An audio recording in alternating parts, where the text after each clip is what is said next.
Welcome in, Big Ten backers. We got another hell of a show for you. We got 4 different reporters coming on. We got Cooper Perkins here now from USC, Bleav in USC, right? That is correct, yes. And you run that podcast. So we're going to get to our intro, and then we're going to be right back with a little USC love. Here it is.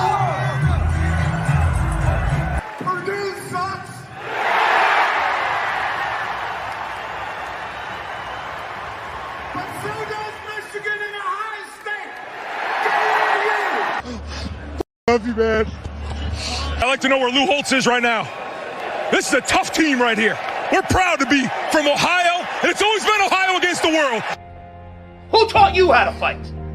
Who taught you how to be a warrior? I hate playing against these guys. I hate playing them. Like, you're making me uncomfortable. Like, I don't. You better get me right now. They're fighting for clicks, we're fighting for wins. Right? This game ain't going to be played in Hollywood. We're in LA. It's us and USC. We are at the top of the Big Ten Conference. I mean, we're at the top of any conference. I don't ever look at ourselves below anybody. We are best there is, plain and simple. I mean, I wake up in the morning, I piss excellence. Sure, you get some of that NIL money that he's sharing with Dan Lanning, but sure you get. There's some things going on that aren't right as well, so we'll talk about how to handle it. Really, 2 or 3 beers or 4. I've probably done that 1,000 times in my life. I'm a man. I'm 40. Love you, man.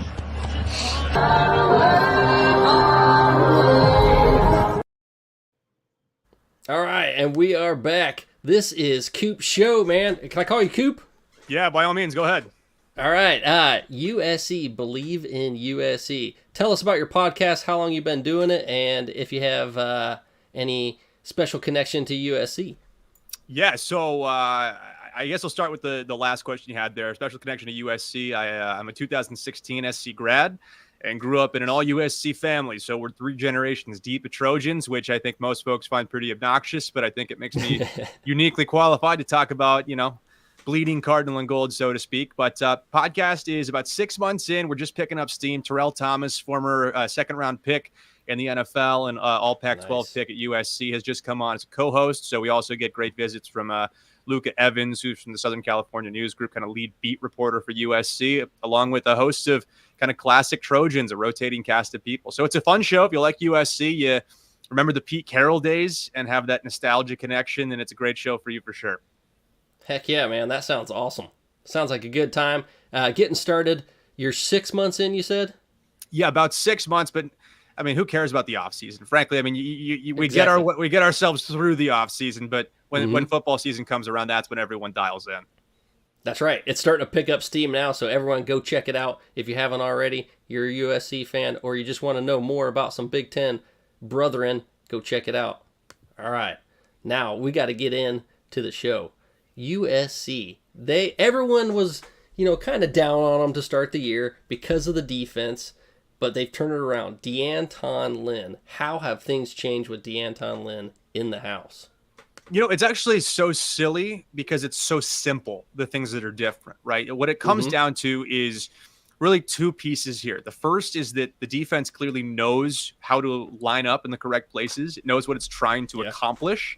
And because there's a clear set of goals that all players involved collectively understand together, there's a sense of cohesiveness. I mean, that's been a problem for the last 2 years under Alex Grinch, where there's simply just players out of position who are not positioned to make plays, right? And you can't take advantage of your personnel if you're constantly putting them in the wrong positions. My roommate from college, who was an SC guy as well and a great football player in his high school days, kind of made a great comment to me a couple of weeks ago that either the coaching staff missed on every single defensive recruit for 2 years or the coaching was that bad. And in college football, I think it illustrates the coaching is everything. And D'Anton Lynn has really, reiterated that point. The second being they can tackle now, and some of that comes down to scheme and putting guys in positions that have leverage. Some of that comes down to fundamentals and technique. But when it's all said and done, it's a defense that knows what it wants to accomplish. And it has guys who can go out and make the plays necessary to get stops, whether it's on 1st and 2nd down or 3rd or 4th down. Every situation, these guys are put in positions to contend for a play, right? They won't make it 100% of the time, but they're always in position to be competitors on any given play. Absolutely. It's a complete change. It's refreshing to see. And I feel like It's almost back to the point after that LSU win. Is USC back? Is there sediment for that there in Southern California? I think that there certainly is momentum that's building. And we'll probably talk about the big matchup this weekend in just a moment here. But there's a reason why I've gone on the record a couple times, both in the podcast and elsewhere in other interviews, saying that I actually think that this Michigan game is a must-win for USC. It doesn't matter in the big picture of the college football playoff, right? You can lose that game. You can lose one more and still be 10-2 and probably get in. Mm-hmm. But that game matters so much in terms of stacking Bleav bricks on top of each other. The LSU one was a massive step towards giving these guys the confidence to believe that they could compete in the Big Ten and nationally. And Utah State is a different kind of test because you have to be able to bring it, especially on a short week against an overmatched opponent. I think we see that around the country all the time where teams let off the gas and end up finding themselves put together stinker performances against the Utah States of the world. So I think that this game is a must win because that Bleav is just in its infancy. It's just kind of germinating like a little baby plant. And so in order to get to that place where the sentiment, not just for the fan base, but I think for the players and the program as well, really shifts toward this is a contender as opposed to this is a team that's fun, is going to be determined this weekend. All right. As a third-generation USC fan, you missed that subtle jab at Notre Dame. I think there was a hint there, but are the Utah States of the world like Northern Illinois? Holy cow. How did that feel? Oh, it's great. It's great. In the USC world, we have what we call a perfect day. It's when UCLA and Notre Dame both lose and USC wins. And we didn't get to have the perfect day that week because as bad as UCLA is, they were off. So unfortunately, they beat the bye week and we had to. They made up for it the next week. They did make up for it in a big way the next week. So we'll call it a perfect month in that way. But no, it's the best. Watching Notre Dame struggle to get out of their own way. I think it's one of the most fun things in college football. Absolutely. There was a great little graphic that got put out by Reddit College Football today that kind of charted out who each team thinks their primary rival is. Mm-hmm. And, USC and Notre Dame are paired up together because they actually do hate each other and there actually is respect there. UCLA thinks USC is their biggest rival, but SC kind of treats them like, second in command there. At best, they're running second. You could make a case Oregon's running second, but anytime Notre Dame struggles, it brings a tear to my eye. Yeah, like anytime that UCLA gets a quality defensive coordinator, it's just USC's for the taking.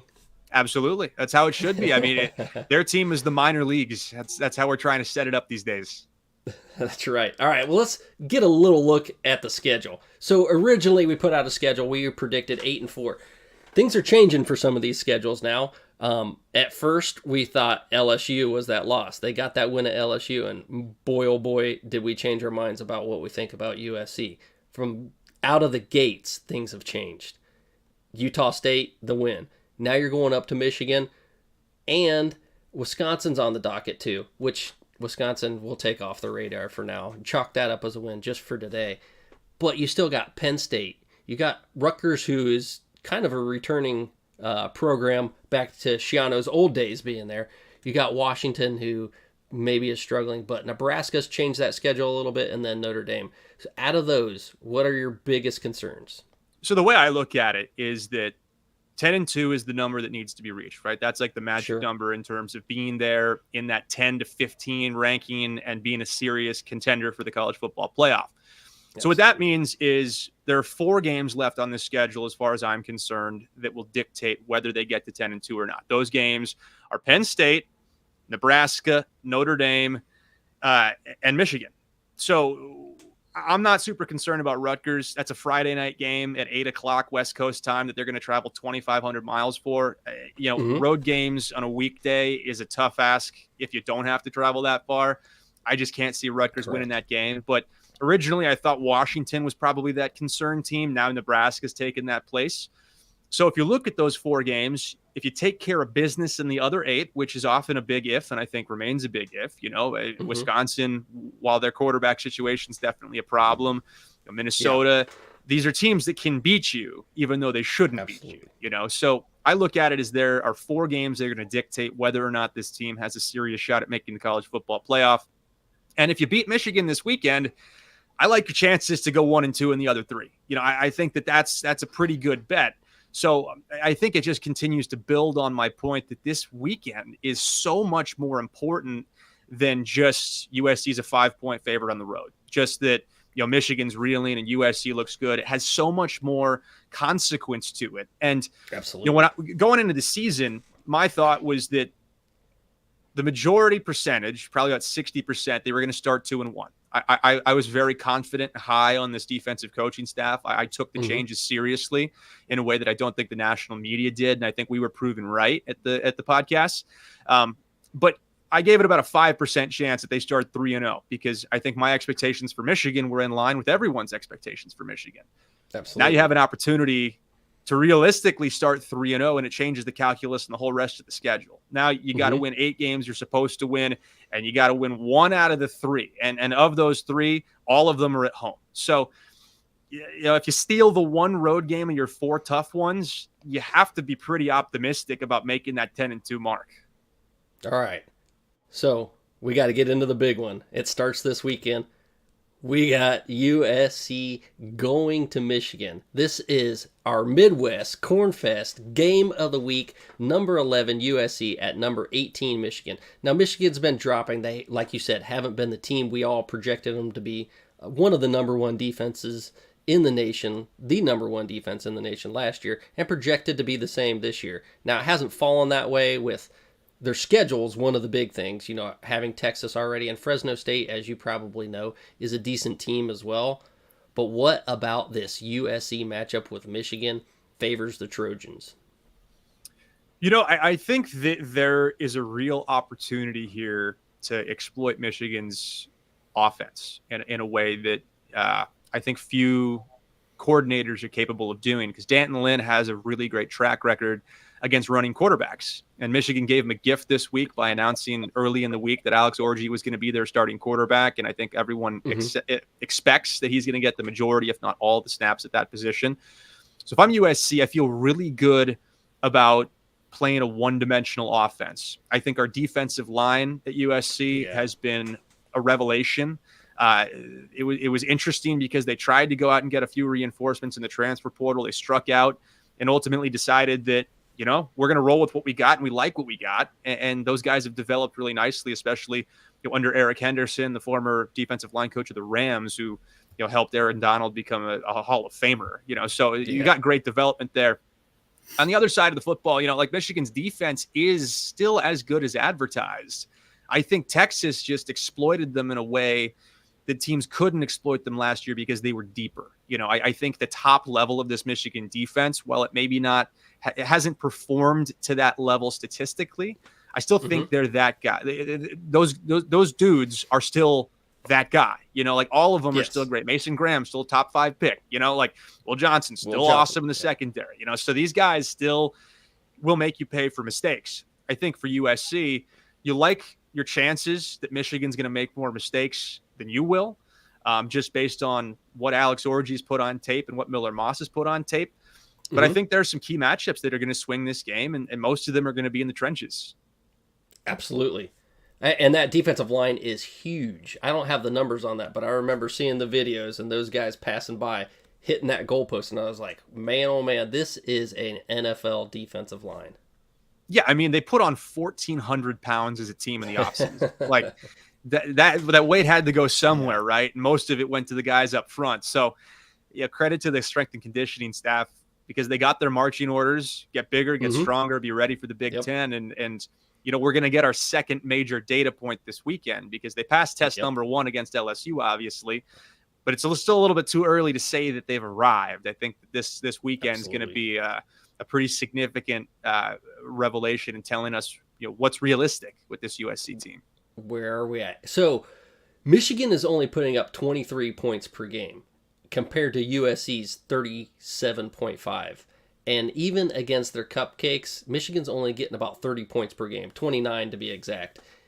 This USC team is not a cupcake. They're going to have to put up some more points and find points from somewhere.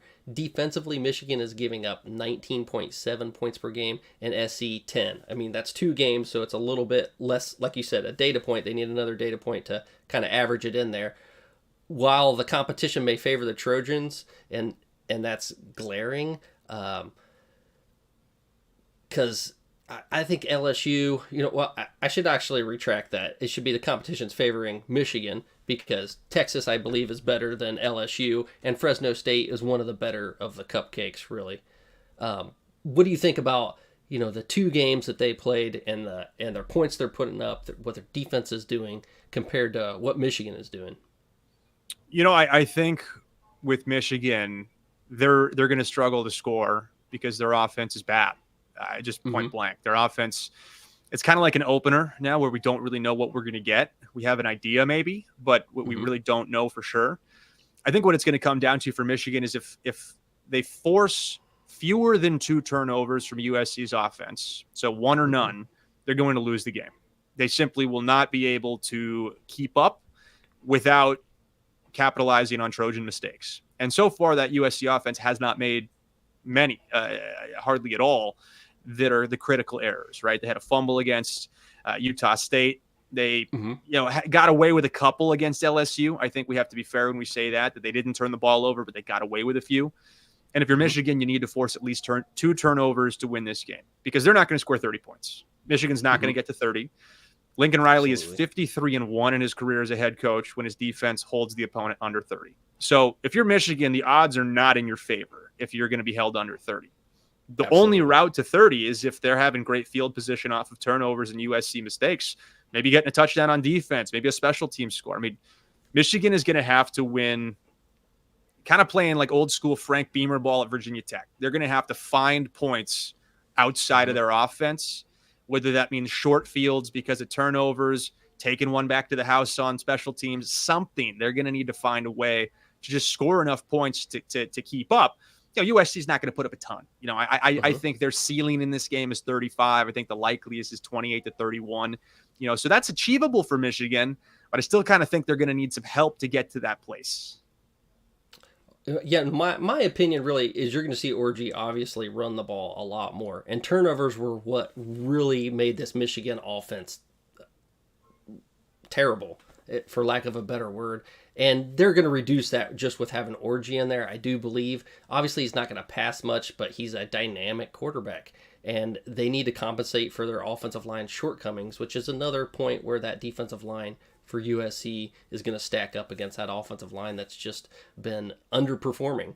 Look for a lot of zone options, read options, play actions to compensate for Orji's accuracy, which is also a concern.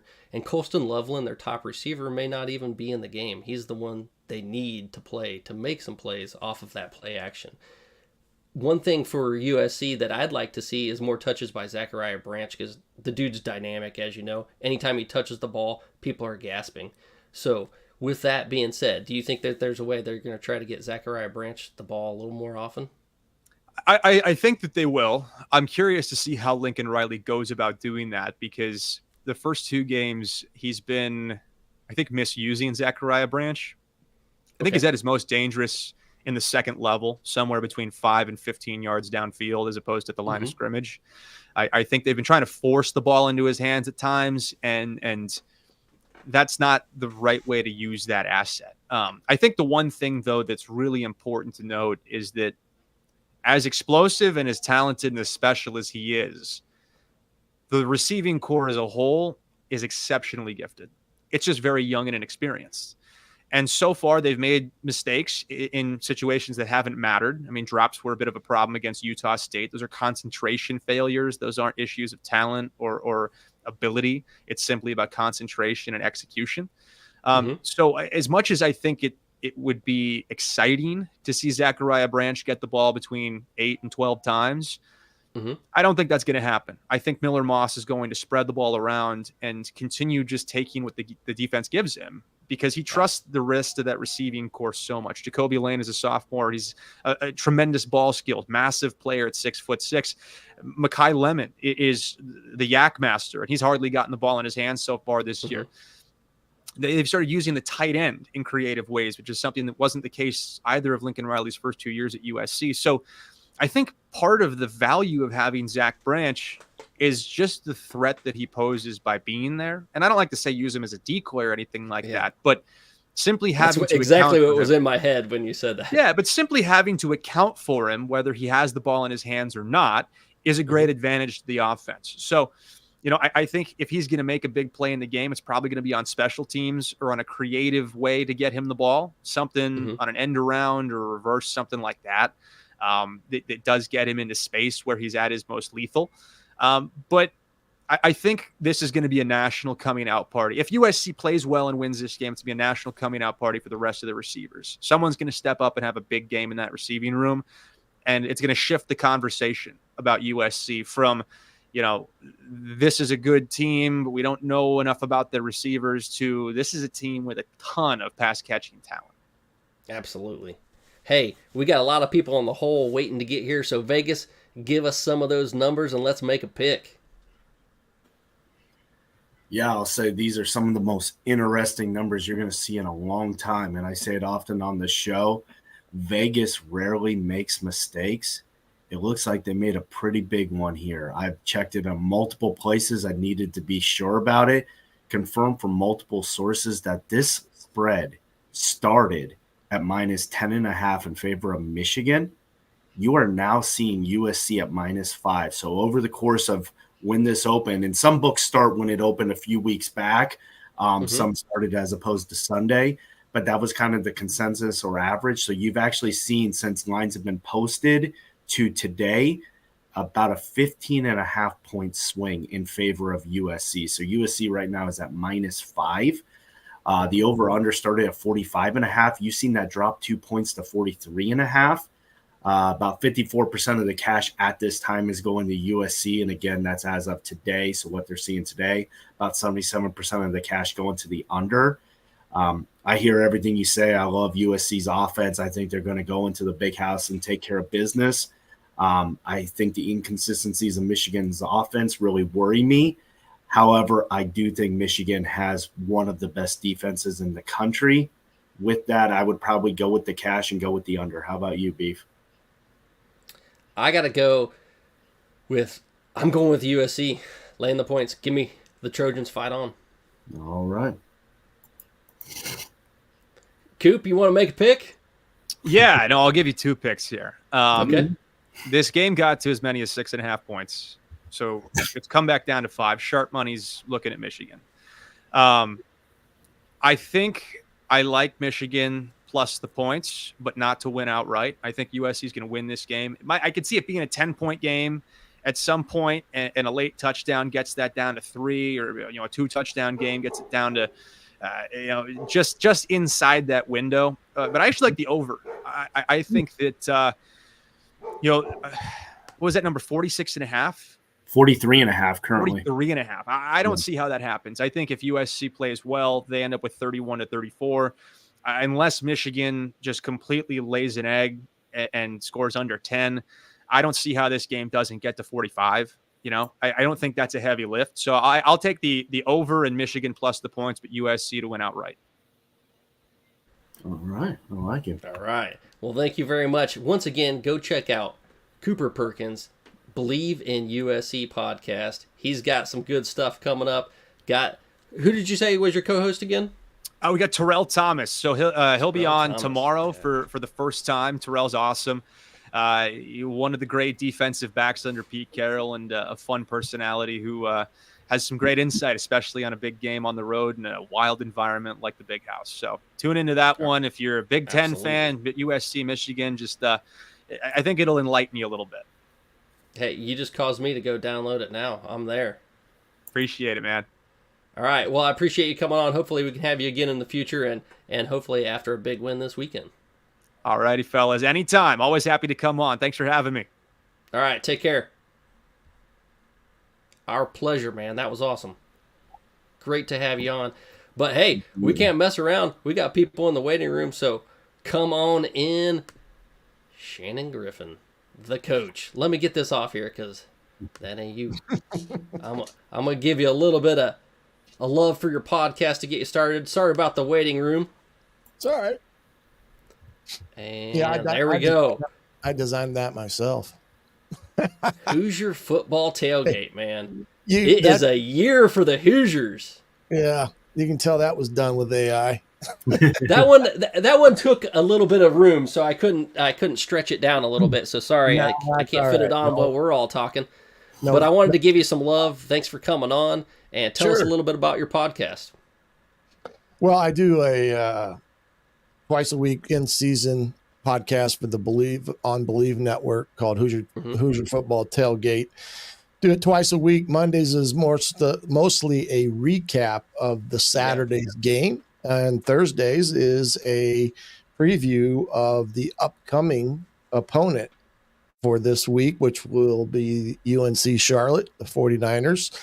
So I did that a little earlier and try to break down things in the sense that I would have done when I was a college coach for many years, and do a little bit of video work as well, just trying to give people a feel for what they may see on a Saturday afternoon or evening.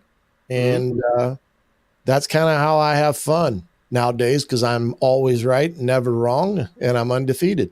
That's awesome. Where did you coach at?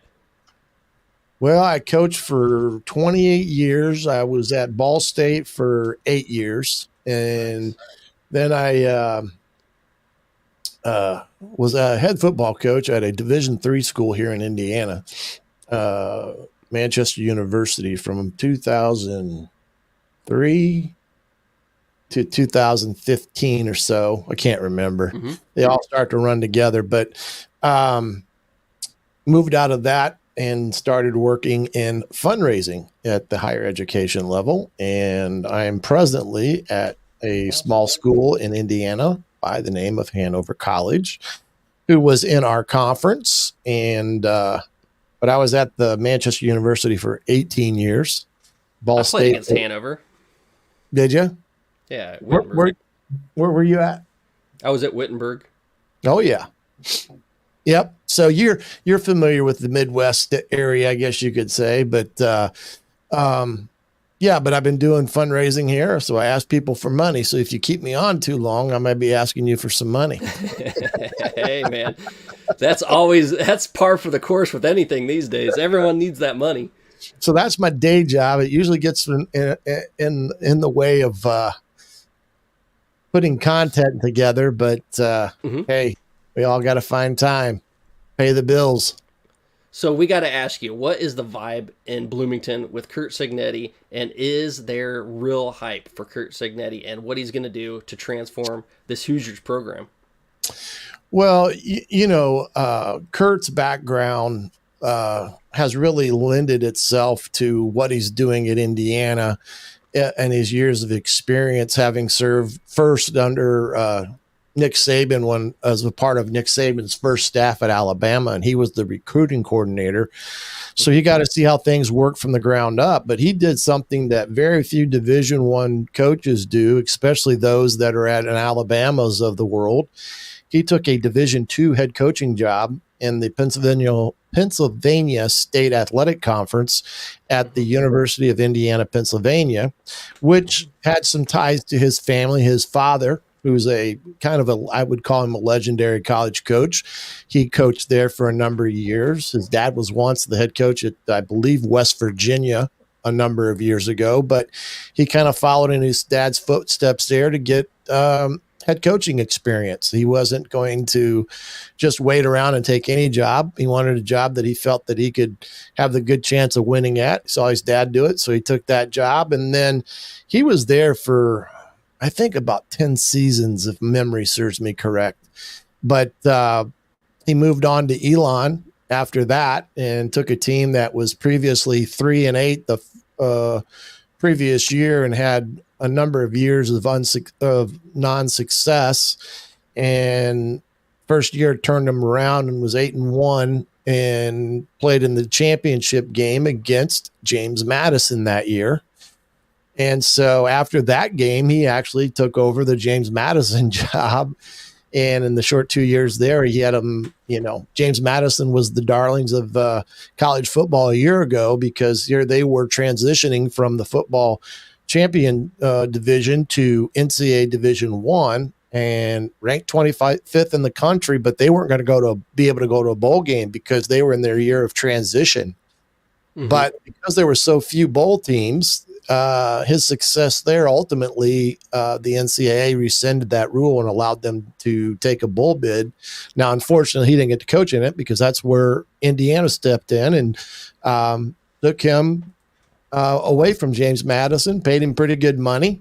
And the unique thing about the staff at Indiana, the defensive coordinator by the name of Bryant Haynes, he's from Piqua, Ohio.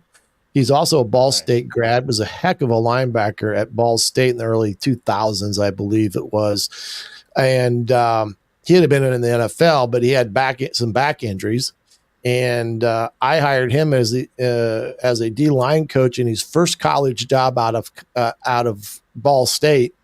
Paid him $13,000, gave him a room and 3 meals a day. And now he's the defensive coordinator in the Big Ten in Indiana, making a cool $1 million a year. Wow. Defensive coordinator in Indiana is making $1 million. Wow. Yeah. That Fox TV money is paying off. Yeah. And right now, they probably got one of the better defenses in the nation because their rush defense is only giving up about 60 yards a game. Awesome. And they pretty much manhandled UCLA last week. Yeah. Pretty much. They certainly did. Yeah, so the vibe in Indiana is one of excitement. I do think there's always excitement when you have a coaching change, regardless of the name that's taking over the position. You get that sense of renew energy and wiping the slate clean, as we would say. But I believe he's starting to prove why Indiana was a good fit for him, and why Indiana took him away from James Madison, because they thought they thought that he had the personality and the background to do what was needed to be done at Indiana and not look at Indiana other than a place to go win. I believe he's 125-36 on his career. Don't quote me on that, but I believe he's that's never had like a losing. I don't think he's ever had a losing season. Never had a losing season. Brought in the right quarterback and Curtis Rourke, 74% for 755 yards on the season, 7 touchdowns, no interceptions. Got Elijah Sherratt, came over from James Madison, and they're doing great. The schedule is what sets up so nicely for this team to make a run. So I just wanted to bring up that schedule real quick, and then we'll get into the Vegas breakdown.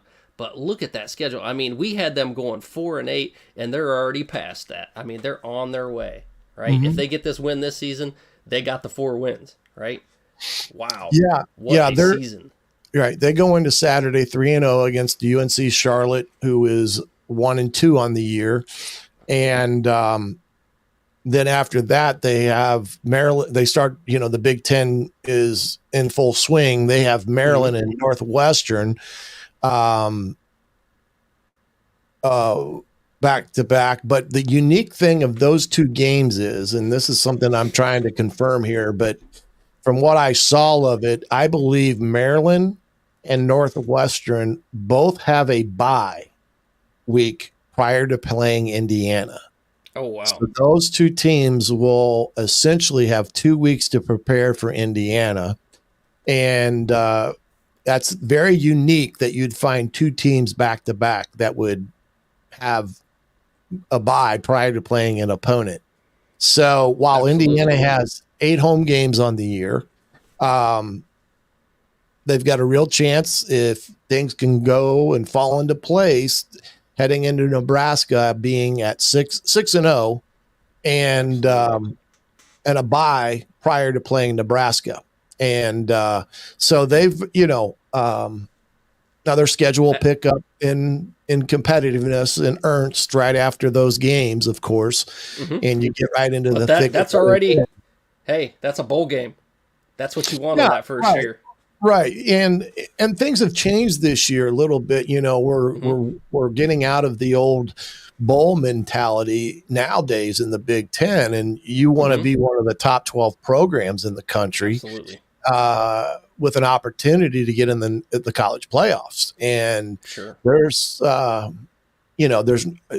you can take more than one from one conference. There's no rule that says you can only have one. And Big Ten and the SAC may get 4 each. I mean, it's not out of the realm of possibility when you really look at it. So nowadays, the Big Ten and those teams that are all in the Big Ten, they're looking to get into the college playoffs and be at number 12. Think about it. Penn State I think somebody told me that Penn State over the last 4 or 5 years, even though the Nittany Lions faithful were not happy with Coach Franklin and where they finished and so forth and so on, would have been in the playoffs each of those years. And so that immediately changes the whole perception of your team if you're making it into the playoffs. So that's what I mean. Now, I'm not sitting here predicting that Indiana is going to be one of the 12, but if they roll in against Nebraska, who's a very good team, they got one of the most returning starters, I think, than anybody in the Big Ten this year. They could go in that game at 6-0, and that place will be nutso because Nebraska will travel well, and everybody in Indiana will want to see that ball game just because of the magnitude it'll have on it. For sure. And Indiana may be ranked by that time. But let's break down this Charlotte game. Vegas, you got it for us? Give me them numbers. Yeah, I do. So line started at minus 27.5 in favor of the Hoosiers. You've seen it jump up 1 to minus 28.5 in favor of Indiana. Over-under started at 50.5. You've seen that drop to 49. I think to a lot of the points you make, I think Indiana rolls in this game. However, when you start seeing that hook at 28.5, I get a little uncomfortable, especially asking Indiana to cover by more than 4 touchdowns. However, I think their defense has been stout against the competition they played. So I could see a scenario where they put up some points, maybe a Charlotte field goal here or there. I actually like the under here. How about you, Beef? Lay the points. Give me the Hoosiers, baby. 28.5. All right. Yeah, wow. I'm kind of with the Vegas there that the points are a little steep in that regard, and I haven't really looked at the stats in the terms of against the spread, all those good things you look at prior to pushing the button. But if Indiana can play like they've been playing and their offense can keep moving like did the last few weeks, then it's within reason they could cover the 28.5. But they've played Hook's a killer. Yeah, they've played offensively pretty flawless over the last few weeks. And, you brought up Curtis Rourke there. Here's a kid that MAC Player of the Year 2 years ago, Curt Cignetti, and his vision of what he uses the portal for is he only wants to take guys that can have a body of work that can be evaluated. And Curtis Rourke was one of those quarterbacks that had a pure body of work. And Cignetti was right on about what he gives them as the quarterback and understanding taking a negative play and making this as best positive out of it as humanly possible. Lining up second and 12 is a lot better than second and 18. And Curtis gives you that each and every week because he's a smart kid. He is very accurate, as we can see, and there has not been a lot of throws where you say 74%. Most times most people would say, well, that's all the bubble screens and, quick screens and things of that nature that help that percentage. Well, the reality of it is they're throwing the ball down the field more so than anything. And that just shows you how accurate of a passer this kid is. And he is something special. And their backup behind him is fully capable as well. Taven Jackson, who was a transfer from Tennessee a couple of years ago. And he's a very good quarterback. So they're doing well in the quarterback position room. And then you've talked about the wide receiver room. It's as deep as anybody in the Big Ten and maybe as good as anybody's in the Big Ten when you talk from 1 through 6 guys that rotate in and out of the field each and every week. So it'll be an interesting game. I call it a trap game, because they just beat UCLA to a lot of fanfare, getting their pictures taken, kissing a lot of babies. And all of a sudden you now think that you're just going to walk in and turn on the light switch on Saturday afternoon and win a game. And you're starting to peek around the corner at Maryland and all those that are in front of you. So this is where Curt Cignetti and his experience will get them beyond that, and will have them very well prepared and focused on the task at hand, and that's to take on UNC Charlotte and exit the day with a W. Awesome. Hey, we agree with you. They're going to exit the day with a W. We enjoy having you on. Hopefully we can get you back sometime else, but we got everyone waiting in the wings. We're going to bring up Scott right before two average guys. So Scott's real quick because Scott is with Oregon. Oregon's on a bye week, and he's just got to tell us about the changes that Oregon had, and they dominated last week. So Shannon, thanks for getting on here. Appreciate your time. Appreciate you. And go Hoosiers. Absolutely. We'll see you, fellas. Have a great weekend. Thank you.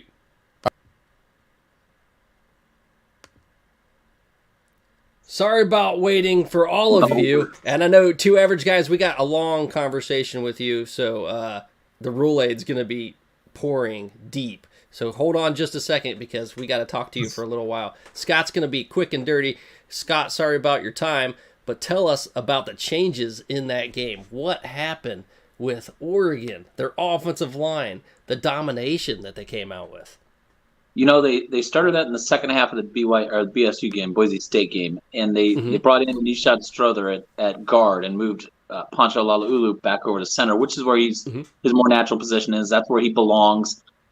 When they did that, everything just changed. The cohesion, the communication, and without picking on the prior center, he was getting pushed off the ball every single time. And once your center gets pushed backward into the backfield, everybody else sort of collapses a lot of times to try to help out.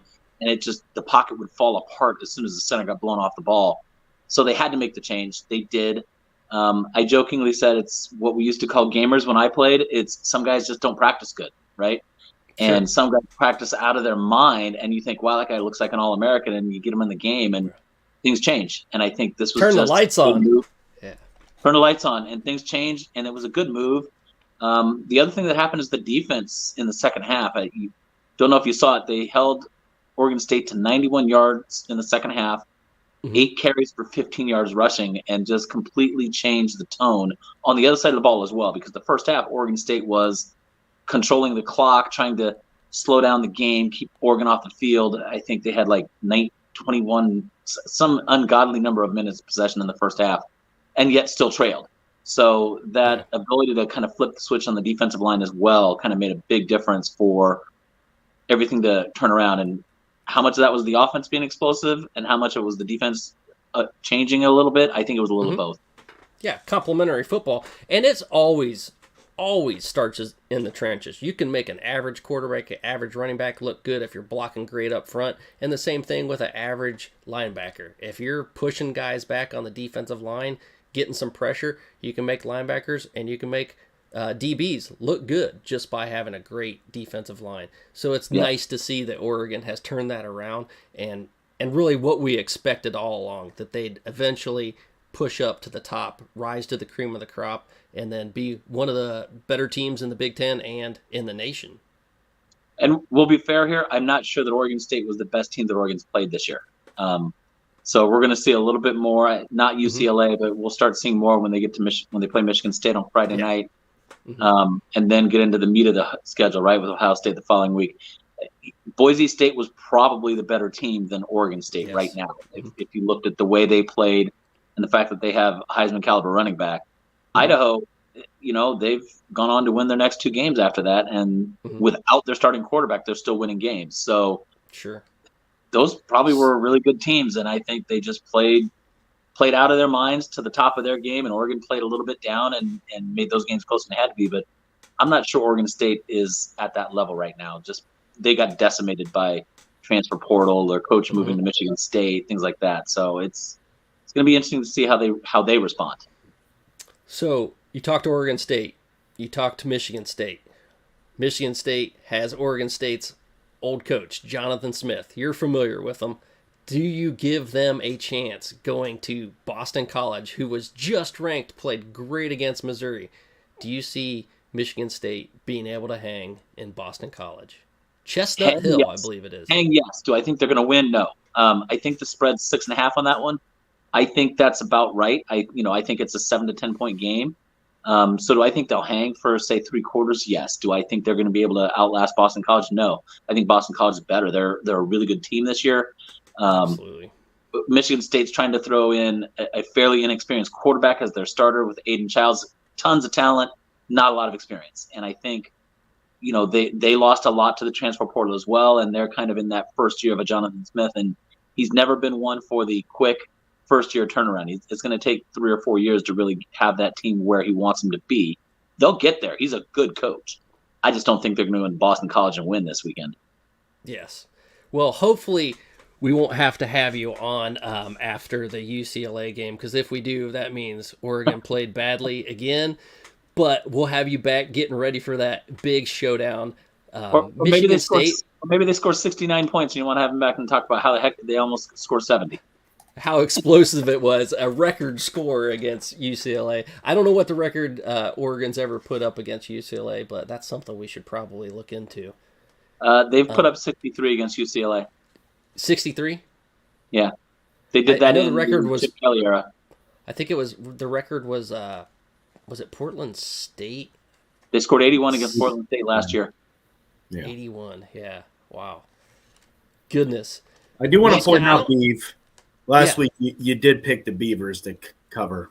So I did. I was off on that. I thought no. That was Bleav. You and I did. Scott, you and I actually picked the over, and we were we picked over. Yeah, and Bleav picked Oregon State with the points. So I did just want to point that out while I had you on.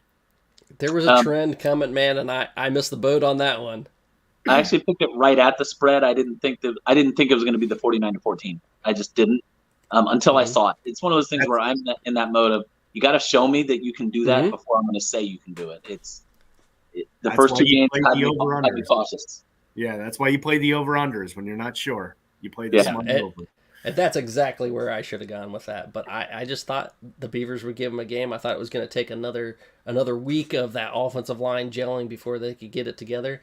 But I don't know that that there's any more that we have for you, Scott. Is there anything burning that you need to tell us about? I wanted to ask the coach what he would have run for Washington on that 4th and 1. Oh, that would have been awesome. That would have been a great question. That 4th and 1. We were talking about that.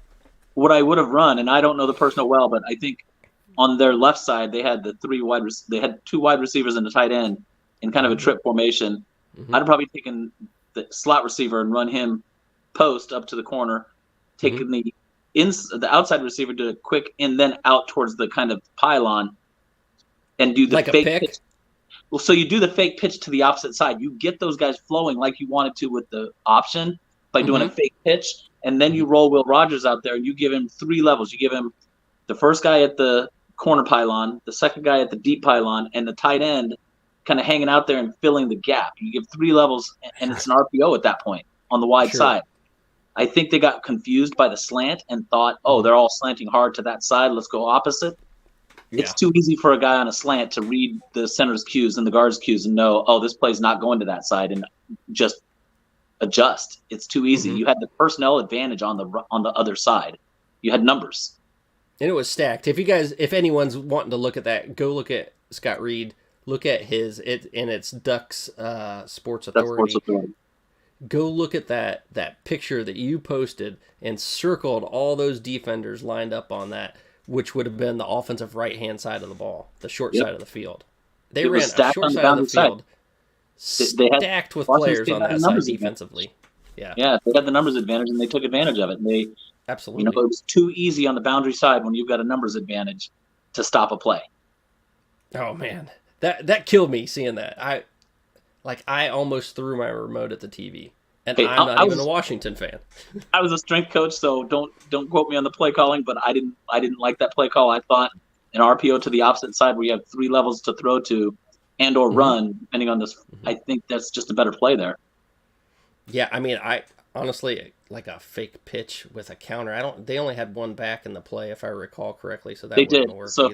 if you do the fake pitch to the opposite side to try to get that linebacker that was everyone on that flowing flow, it only takes a slight time to get that flow off balance and get your play running right. Absolutely. That's what that's for. That's why you do the quick pitch and or the fake quick pitch. All right. Well, Scott, Anyway, always good to would've been have a good you. question. Thanks for your analysis. That would have been a great question too. I absolutely agree with you. We got to get 2 average guys on here because he's been waiting in the docket for quite a while, man. I apologize big time to all of you. I overshot my my priorities. I got too many people on here, and I don't know if I'll ever get 4 guests on again because it's just tough. I go over with every single one of you. Thank you, Scott. Thank you, guys. Appreciate you, man. Appreciate Take care. you. Bye. All right. The man of the hour. What's What is up? What's going on? Rule, baby. Go ahead and grab that glass. Oh, It yeah. is time to drink some Rule. Let's go. I got mine right here. Big old glass of it. And I've been enjoying the show. It might say coffee, but it is definitely Rule-Aid. Mine's close enough. Mine's close enough to Rule-Aid. It is it's red fruit punch flavored water, so close enough. It's Kool-Aid essentially. Before we get into Nebraska, I want to comment on USC real quick and Indiana. So USC, go for it. Bring it. Texas absolutely slapped Michigan in the Big House. I think USC is going to do the same. I've watched Michigan. They are not the same team they were last year. I don't care who's playing quarterback. I don't think Orgy gives them a better chance to win. Maybe a better chance than the run pass option, but I just think Miller Moss, when I watched him in the bowl game last year, I said he's way better than Caleb Williams. I thought he was more accurate. I thought he had better ball control, read defenses better. I think Miller Moss is going to go in there and tear that defense apart. I don't think Michigan – honestly, I'm not that impressed with their offense or defense so far this year. So unless they make some major changes going against USC this weekend, I just think USC is going to go in there. And honestly, what was the over-under? Was it 43.5? Yeah, I think that's going to be over. And I think USC wins that game. And I think they what was it, 5? The spread was 5 for favor of USC. Yeah, I think it's all USC. Well, I do want to caution everybody. The Texas-Michigan game was 31-12, which is 43 points, and I would say Texas is one of the best offenses in the country. So interesting. Okay. Let's and Texas did score 24 in the first half. Probably could have scored a little bit more. Yeah. They certainly weren't taking their foot off the gas in the Big House. Only put up 7 in the second half. Yeah. That Michigan defense is legit. Now their offense will sputter. I think it still will sputter, but just throwing that out there for everybody. Yep. And I'm not putting real money on it. No. It could be one of those things where the Michigan defense came out a little shell-shocked because from everything I've heard, that Texas team is huge, just enormous. Yep. Looks like an NFL team right now. The guys that were there on the field, we're talking about, there's just a clear and obvious difference between Texas and Michigan. So that obvious huge offensive line, defensive line, I think is a little bit the same for USC, like you said. Yep. And that offensive line got destroyed by not only Texas, but Fresno State. Yep. So we're gonna have to see what Michigan's offensive line can do against that USC defensive line because they're the real deal this year. And I'm gonna eat my own words because I'm like, USC, they don't have a defense, and they've impressed me so far, and I'm like, we could probably beat USC, but now I'm like, going to USC, that's going to be a hell of a game. So we'll see where we're at that point in the year. But I think they're probably saying the same thing to you. Yeah, exactly. I mean, makes sense, right? But they've had a hell of a start to the year. Their defense has been really impressive. So USC is a team I didn't see doing that well to start the season, but they're going to be a scary team in the Big Ten. Oh, Andrew Anderson, we will be biased to the Big Ten, obviously, because everyone in the SEC is ranked. Everyone. Of course. And Indiana's another team that is impressive. Now, UCLA to me is not impressive. I think they should have lost to Hawaii. I mean, UCLA is so far away from, I think, competing in the Big Ten. Might even be bottom of the Big Ten if you ask me. So I think they have a long ways to go. But you got to give credit to Indiana where credit's due. Their offense is clicking. They're putting up a lot of points. They very well could be 6-0 going into Nebraska. Now, you talked about the bye games. Nebraska has a bye before Indiana, so you may have one of those teams mixed up. But Nebraska does have a bye before playing Indiana. Oh, okay, yeah. So that brings it'd be even more interesting if they had 3 in a row that had byes right before. Like that would be crazy. But Nebraska does have a bye, so that'll be interesting to see. Honestly, that wouldn't be something you can complain about because they got a favor with their schedule. They got an absolute favor. 100%. Maybe not from the Big Ten, but they play no one to start the season. And Andrew Anderson says the SEC's rigged. He is a Cox fan, so he is one of those guys that all the penalties that they committed weren't actually penalties. So throwing a ball in the opponent's face is not a penalty. And that block on the quarterback, I kind of understand that. I could see that going against any team in the Big Ten and us all being mad about that because he didn't really, it wasn't a dirty shot. He didn't hit him hard. The quarterback just kind of flopped and pretended he was injured. It happens. Yeah, and it worked. So I'll give him that one. But all the rest of them, those were penalties, dude. So here we go. Let's get into that rule aid. Let's get this Oregon stuff off here because I am way off here. Let's get you going. Hey, when things are going well, you just keep going. Yeah. I mean, you just came in and you brought it. So let's bring it. We're talking Let's go. Ranked on ranked. And speaking of being biased to the Big Ten, I am going to be a little biased because this is what happens in the Big Ten. You get a team playing good, they rank them 24. They rank them 22. So that when they play each other, one of those guys is dropping out, right? If you're ranked 15, right now, Illinois would be ranked 15 if they were in the SEC. Nebraska would be ranked at least somewhere in the teens, right? If they were in the SEC with the schedule that they've played. I'm just saying Illinois because they beat a ranked team and they should have shot up immediately, but they didn't. They waited till the next week and then shot them up. And what's interesting is they waited till the next week after Kansas then lost again to UNLV. Yes. Yeah. Which is a little interesting. Now Kansas has 2 losses. So is that loss or is that win as good as it was in the beginning? So yeah.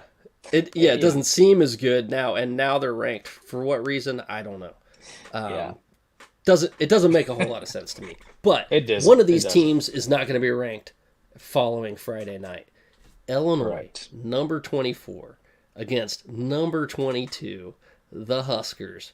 How excited are you, and what is the environment going to be like in Lincoln for this showdown? So for me, the ranking doesn't mean a whole lot to me, personally.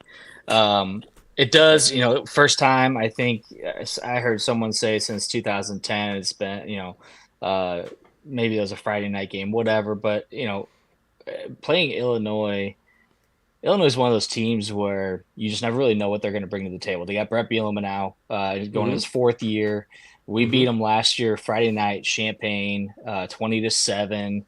And they only ran 19 times against you last year. Yep. 19 and times. I believe the excitement level is huge. It's a 400th sellout, which everyone puts an asterisk next to, and everyone knows it's the tickets. It's not people showing up. But I tell you what, those night games, every seat's taken at those night games. Sure. For one, are you going?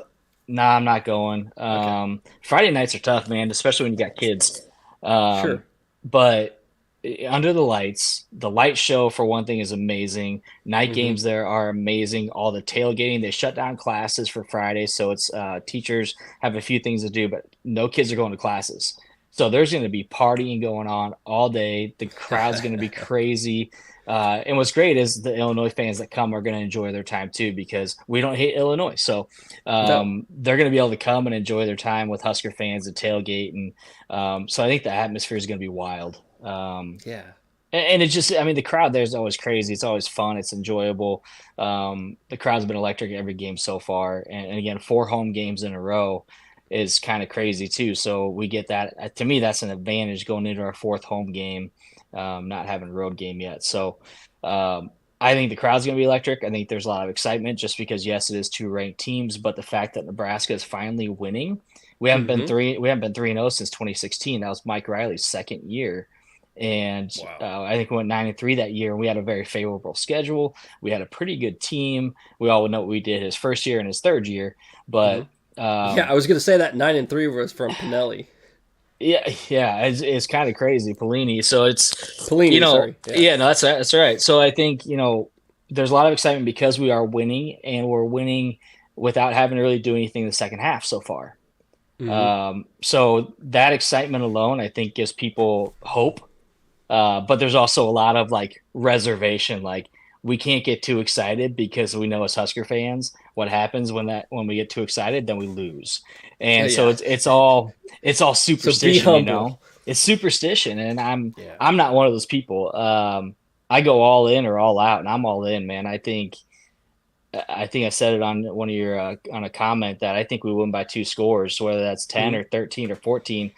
I just think Nebraska's a better team than last year. We didn't have a great we had Heinrich Harburg when the run game last year really helped us, but now we got a run pass threat. Our defense is still, to me, one of the top 10 in the country. I don't think they were last year. Yeah, exactly. And we didn't lose anything. I think we are maybe even better than last year.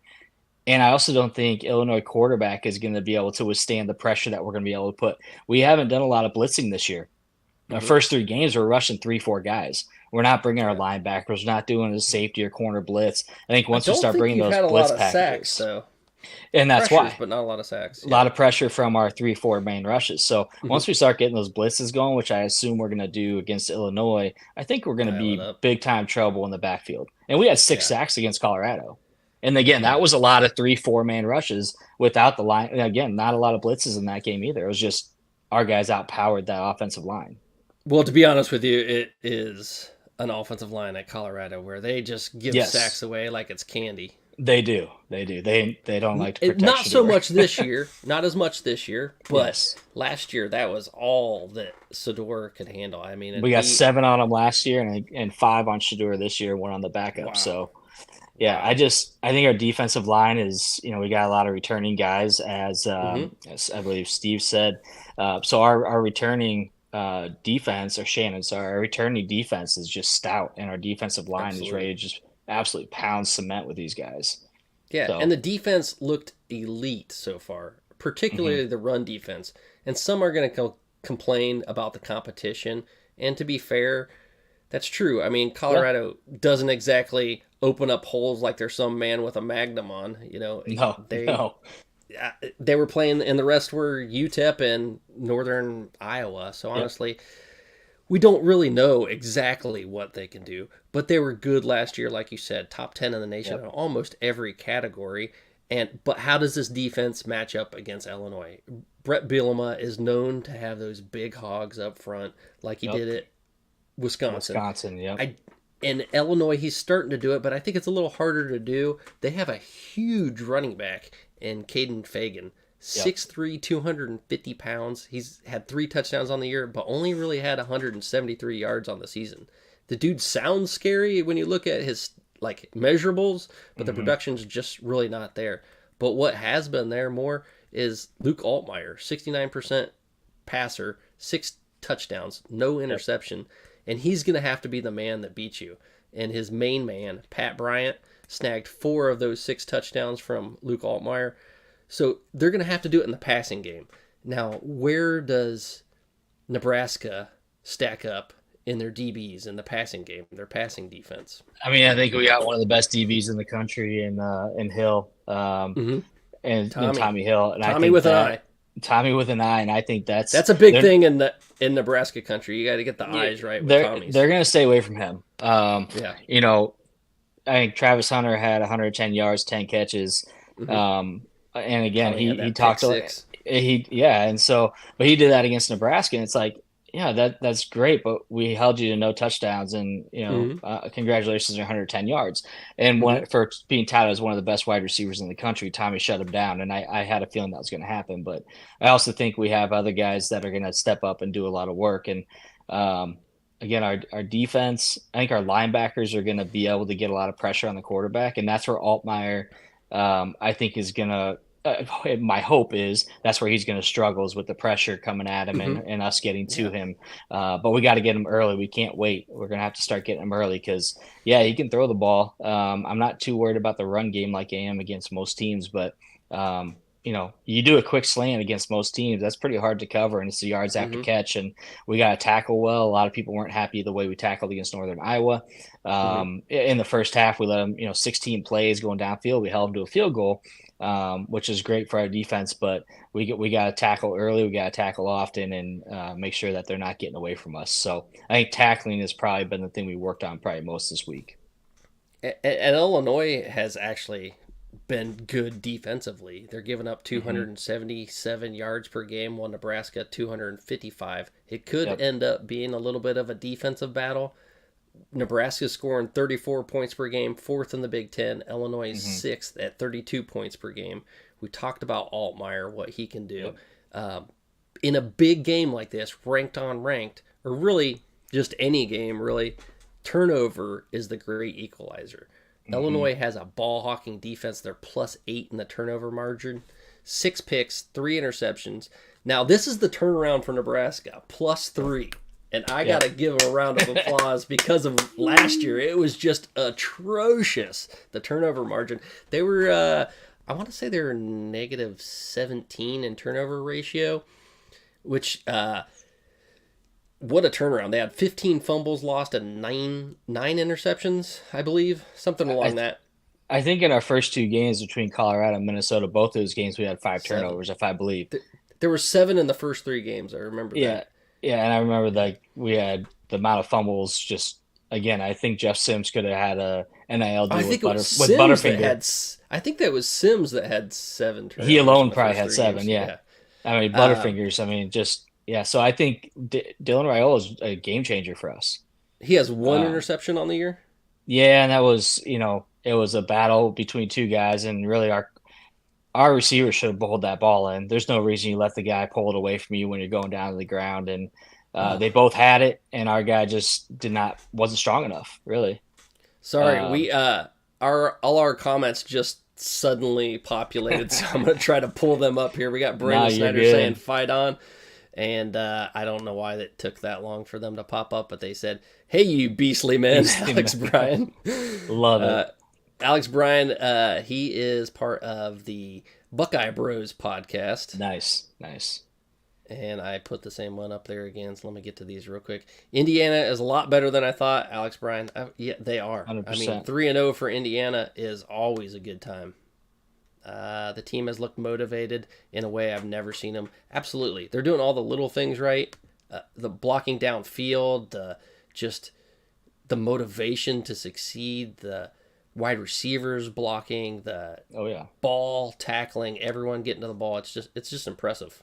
They got a workman style defense team. They're taking over that blue collar Curt Cignetti type feeling. And I think that's one thing that is really hard that I think every team needs to take away from as a coach is if you can teach your receivers to block, holy cow, they can block downfield. That's a game changer for any team. You talk about your swing passes, your tight end passes, your tight ends got to be able to block too. Holy cow. But I've seen it a couple times this year with Nebraska where their receivers aren't blocking very well. And so instead of getting, 7, 8, 9 yards, we're getting 2, 3 yards. And so, they let off a block early. Are they afraid to hold? But that's one thing. Or, I was going to say, in Colorado's second half, it was they were holding instead. Yeah, well, shoot, and that's the amount of penalties that they didn't call in that game that they could have is absolutely out the wall. But that's big. I mean, you got to be able to block downfield. I think that's for both these teams, for Nebraska and Illinois, going to this game. You're talking about some of the passing game. If we can get our receivers and tight ends, same thing with Illinois. If they're blocking downfield and doing a good job of pushing down, getting those linebackers out of the way as well, it's going to take linemen and the rest of the team to get that done in the run game and the pass game. And Alex Bryan says, please beat Michigan, Indiana. And I actually think that is, as crazy as it sounds, that's a possibility with the way these two teams are playing right now. And it would give him more to laugh about if they could do that. But 28.5 is easy work since I saw Indiana score 77 for the first time ever. That was a little crazy, but you got to realize that was against Western Illinois. They were 0-25 and then became 0-26 in their last 26 games. So Yikes. Not really much to write home about there. No. Let's go big, Adam Hicks. All right. Now I think we got through all of them. Sorry about that. Just had to that's all right. Get through those real quick, give everyone some love. So let's get into this. Where do you think Nebraska attacks Illinois? I think we're going to utilize as much as possible two guys that we've seen early on, two freshmen on the offensive side of the ball. Okay. Ja'Cory Barney and Carter Nelson. Okay. Those two guys early on, extremely impressive, a lot of speed. So Carter Nelson comes in as a Nebraska kid coming as a tight end. They moved to a wide receiver because we have Thomas Fedoni from Iowa, who not from the state of Iowa, not from the team, but as our lead tight end, and Borkacher as our second tight end. So Nelson moves to wide receiver. Early on, he's been impressive. A lot of speed, great hands. Ja'Cory Barney, same thing. This dude is flying when he catches the ball and giving us just another depth of offense that a lot of people probably didn't see coming this year, because we knew Ja'Cory Barney, heard a lot of him in the offseason, but thinking, he's probably going to redshirt. This guy's probably going to play all year. He's not going to play 4 games. He's going to play all year. Same with Carter Nelson. So those two guys I think are going to really surprise, but I think our run game has to be dynamic. We saw Heinrich Harper get in the game against Northern Iowa, do some kind of fun plays with him. If we can do get 2 quarterbacks in the game at the same time, and Harburg's throwing the ball a lot better. He's 8 for 8 so far this year. Again, not a lot of yards, but that's still impressive, and he can still run the ball and run guys over. So you get him in the slot as a receiver, doing some fun things with him.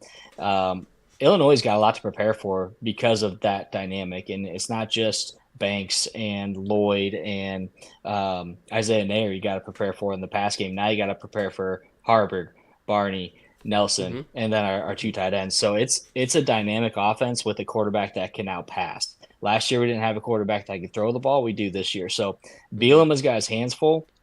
But again, Illinois is a better team as well. So we also have our hands full in Nebraska and make sure we prepare well for both the run and the pass game. But like you said, I think Illinois, our defensive side of the ball, keys of the game there, attack, get pressure, get sacks. If we can do that, get Altmaier out of the pocket, I think that increases our chances to, again, win that turnover battle and come out on top. Again, my prediction still stands with 2 scores. And I think Altmaier was sacked a lot last year, and he didn't do well under pressure, if I remember correctly, from 2023. So if you can get after him, that is a huge key to the game. Yeah. So Vegas, bring it on in, man. Give me those betting numbers. Yeah, so y'all know that we like to bet on the games that we talk about here, but I'll say right up front, I would absolutely not touch any aspect of this game from a betting perspective. Yep. And I'll go into that a little bit more, but let's talk about the numbers to start. So the line started at -8.5 in favor of Nebraska. You've seen that drop slightly just to -8. Over-under started at 43.5. You've seen that just drop to 43. But getting into the money and the flow of it, you're seeing about 53% of the cash going to Nebraska on that spread, which is basically a coin toss.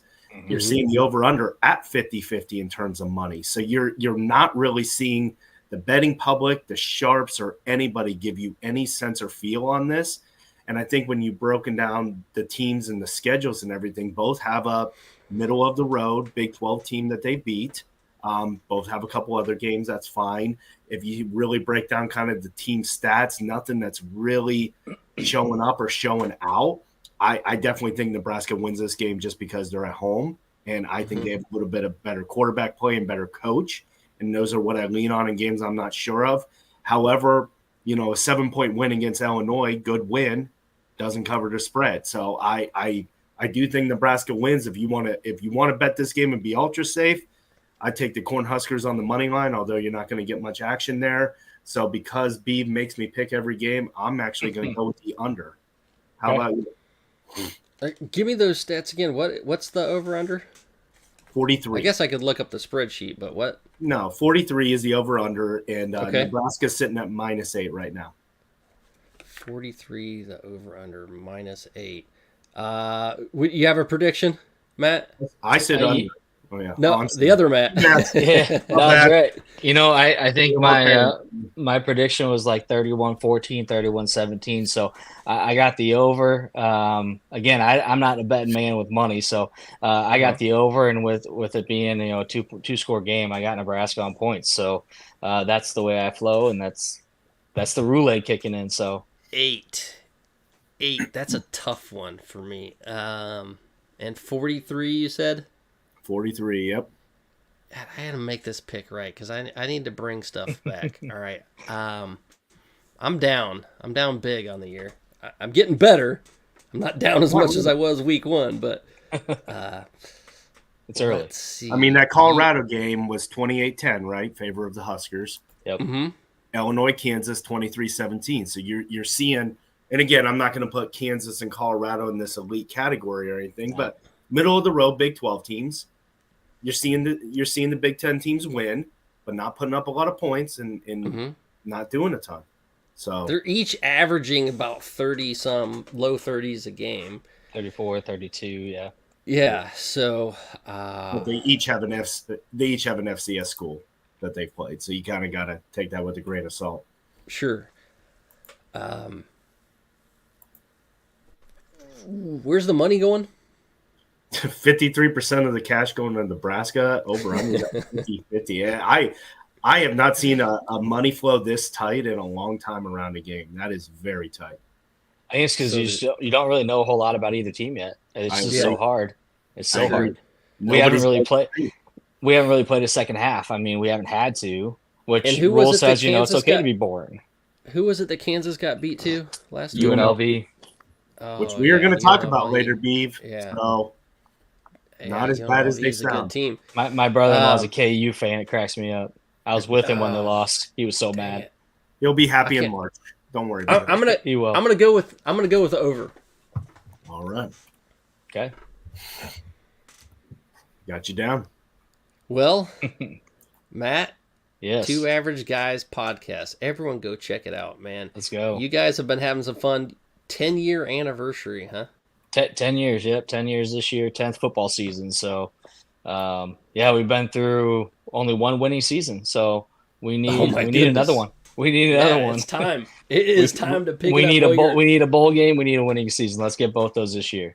Yeah, I mean, you're almost halfway there, right? I think they'll get it this year. I think, looking at the schedule, I do think 7-0 is still a possibility, but the team that scares me probably more than anything right now used to be Rutgers. It's probably Indiana now. Mm-hmm. It would be easy to have a letdown with Indiana. Well, guess what? Boom. There you go. We had them 10-2 to start the season. We were drinking that Rule 8 early and often. Yes, sir. We got wins to UTEP. We got wins to Colorado. We got wins to Northern Illinois. We got a win against Iowa. So maybe I should have just taken my first instinct. We got Illinois with Purdue. Illinois. Yep. And Rutgers. Indiana. That's the trick one, man. It is. Now that looks like iffy. And then the loss to Ohio State, the loss to USC, which was probably good, the win at UCLA, and then closing the season off with 2 wins. So now Wisconsin and Iowa are just, again, 2 teams that Iowa still has the same troubles they've had forever. Mm-hmm. I also think their DBs are not as strong as they have been in the past. And so, again, I think Iowa at Kinnick, we beat them at Kinnick 2 years ago, night game. Yeah. Or no, day game, sorry. We'll play them at Kinnick again this year. Wisconsin, I'm more confident now in Wisconsin, but I still think both those games are a toss-up. We could go 1-1. We could go 2-0. I don't think we're gonna lose both those though. So I think if I was 8-4, 9-3. Usually I'm like 11-1, but those USC and Ohio State games both being away are going to be really tough games. But again, I'd be happy with 8-4. I'd over the hill if we go 8-4 this year. Well, yeah, if you guys win, and you really want to get on and brag about it, you want to wake up early on a Sunday morning. We do an 8 a.m. morning after show. If you're really interested, if you're really excited and want to get up that early, we'll be here. For which game? Every Sunday morning every at game, 8 a.m. We're on. Yeah. Okay.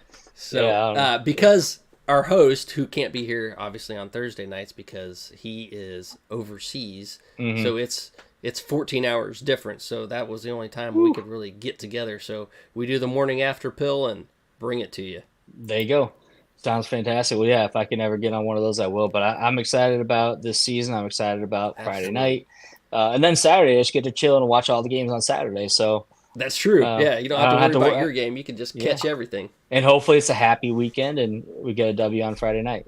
Absolutely. So we'll go Big Red, baby. All right, guys. I appreciate it. And go Big Red all day. Hopefully we'll have you on again soon. All right. Yeah, we'll get you on our show too. Absolutely. Anytime. All right, guys. Take care. All right. Have a good one. All right. Bye. Boom. That's always fun. Well, Matt, I don't know what we're going to do with this show. We are already overtime. Let's see what we can do. Can we hustle through this? It's like everything's got to be a quickie now, huh? We can do, but that was a lot of knowledge that was dropped over that 80 minutes. So hell yeah. Listening. A lot of good stuff. And we'll share it around for those that didn't catch it tonight because it is getting late. Where do we want to go? We want to go to the big-ass dump trucks. Let's get some housekeeping in, then we can do that. All right, get it in. Yeah, so the Big I don't even know if we're going to throw a commercial out. Well, we got to pay some bills too, but let's get some housekeeping done. I might pay the bills. Since we've already kind of alluded to it, but the Big Ten backers want to clearly state that all aspects of our betting segment or any discussions around gambling are for entertainment purposes only. Betting should only take place in states where gambling has been legalized. If you have a gambling problem, please call 1-800-GAMBLER or utilize the local resources in your area. Most of these services are free of charge and available 24 hours a day. Please budget accordingly and stick to a strict plan when legally gambling. Do not chase losses by betting on games or props originally not part of your plan, and do not exceed pre-planned budgets. Thank you all and good luck. Yeah, I just want to point out again, you read that live. It was not recorded, and it's pure gold every time. Pure gold. You know what's screw the recording, man. I'm just going to go live with it from now on. Let's go. We're just going to come on and start with it live. I'll read it. No introductions, nothing. All right, here we go. Let's do the Utah Utes, the big-ass dump truck game of the week. Number 12, Utah, at number 14, Oklahoma State. Man, this has Big 12 winner written all over it, man. Huge game. Go ahead and let's just break down those Vegas odds to start. What you're going to see here is a trend with a few of these games. We talked about it a little with USC and Michigan. And again, with some of the earlier games, when you're looking at opening lines, you may get opening lines that were posted back in April and May, right? So it's a little bit deceptive. But I will say this opening line had Utah at -1.5. You've seen that switch throughout the week to Oklahoma State at -2.5. So a 4-point swing. All indications are Rising is going to play, although you don't really know what that injury situation is. So that is something to definitely keep an eye on. I do want to say right up front, I would definitely not look to put anything on this game at least until Saturday, just to get a clean bill of health from Rising. Over-under started at 51.5. You've seen that jump up 1 point to 52.5. Really with the flow of money now, as of today, you're only seeing about 53% of the cash going to Oklahoma State. So what they're saying is, yes, the favorite has swung, but now you're kind of seeing money going both ways. So you're seeing a really tight-looking game in terms of betting. About 75% of the cash is going to the over. That Vegas is taking after you, huh? All that money? In what going way? both ways?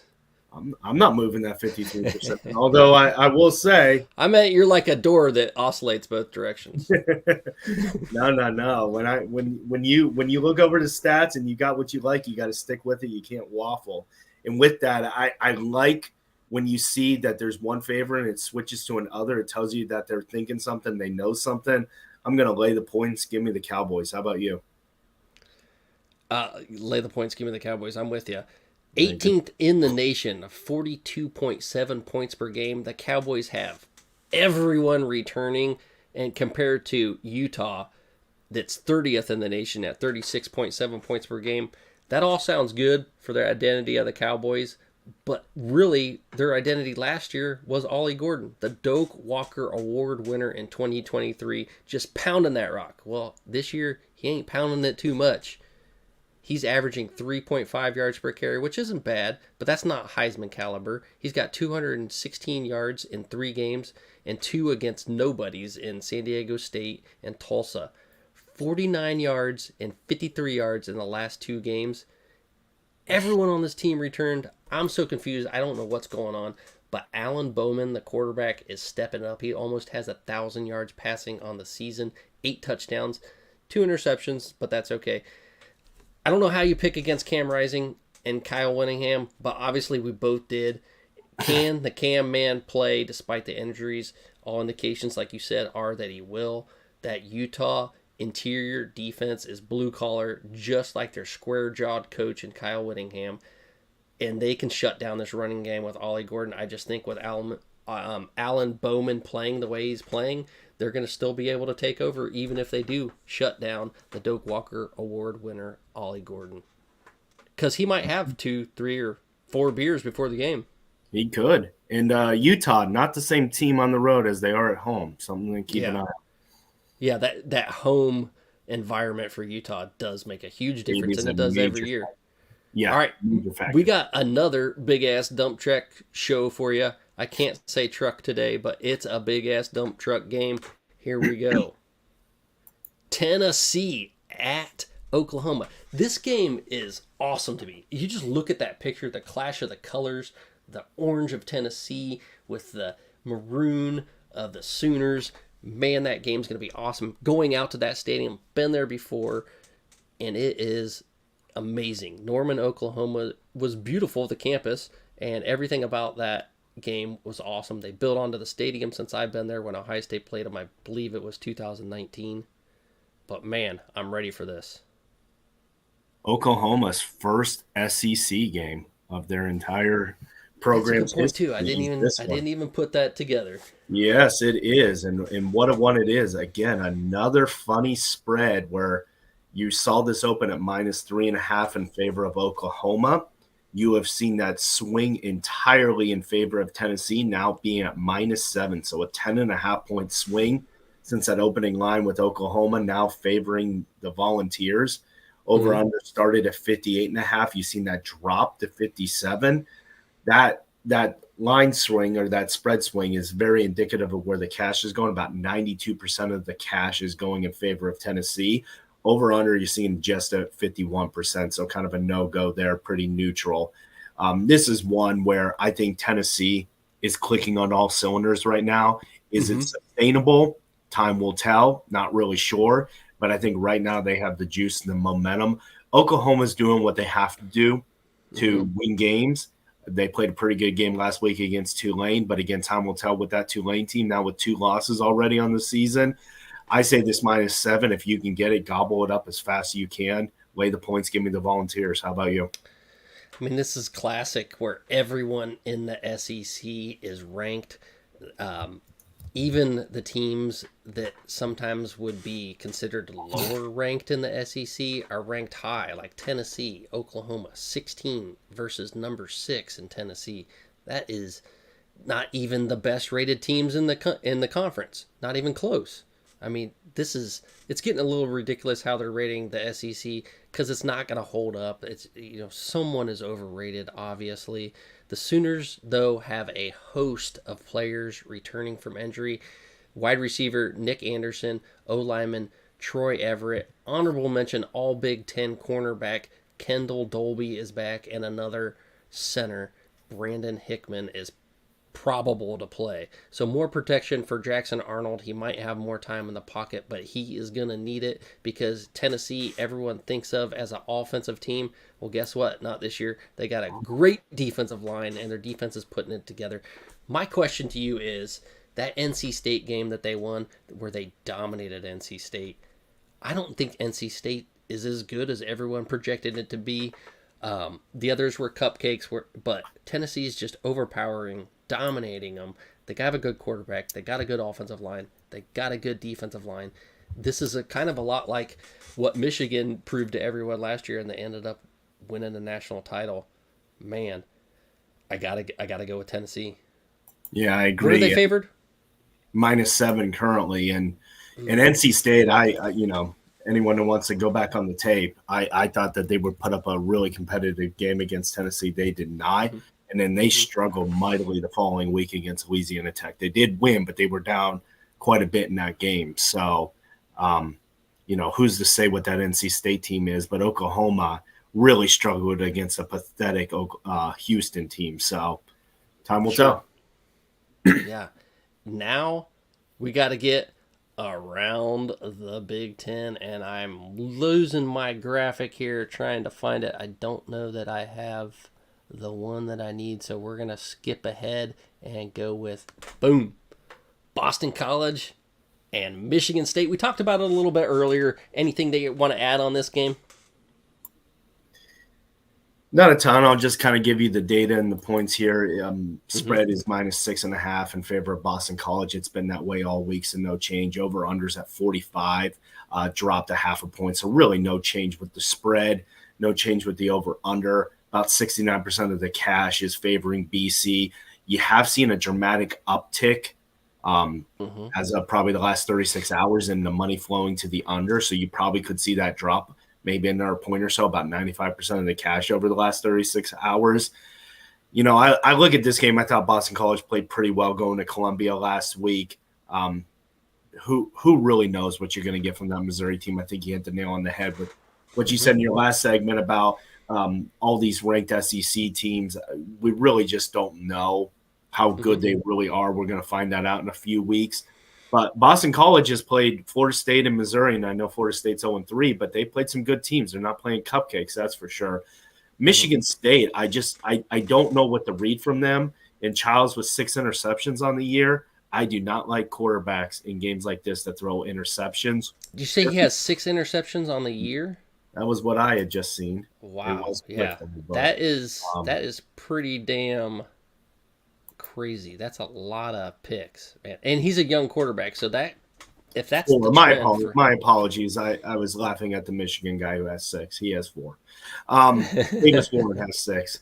My mind instantly goes to how Michigan sucks there. So, but 4 interceptions in 3 games is not ideal either. And I just don't like those turnovers. I look at a game like this and I say, I really don't know what you're going to get out of this Michigan State team. Boston College has been consistent, but I like that flow of money recently, so give me the under. How about you? Go it again. What's the under? What's the over-under? 45. 45. Aiden Childs, I don't trust him. Young quarterback on the road. Boston College is playing good. Like I said, they took the ranked Missouri team in a hard-fought fight, lost, and they're a battle-tested team now. And probably Boston College is a team that should still be ranked. Thomas Castellanos is a challenge for any defensive coordinator. He's a mobile quarterback, and he alone pretty much kept Boston College in the game along with their defense. Nick Marsh, Aiden Childs, they have that good connection. Like I said, young quarterback on the road against a tough-ass team with a coach that's a tough-ass coach. I think the honeymoon is over for Michigan State. I think Boston College wins this one, but I need to go over those numbers one more time before I actually make my call. So it's -6.5. Yes. And the over-under is 45.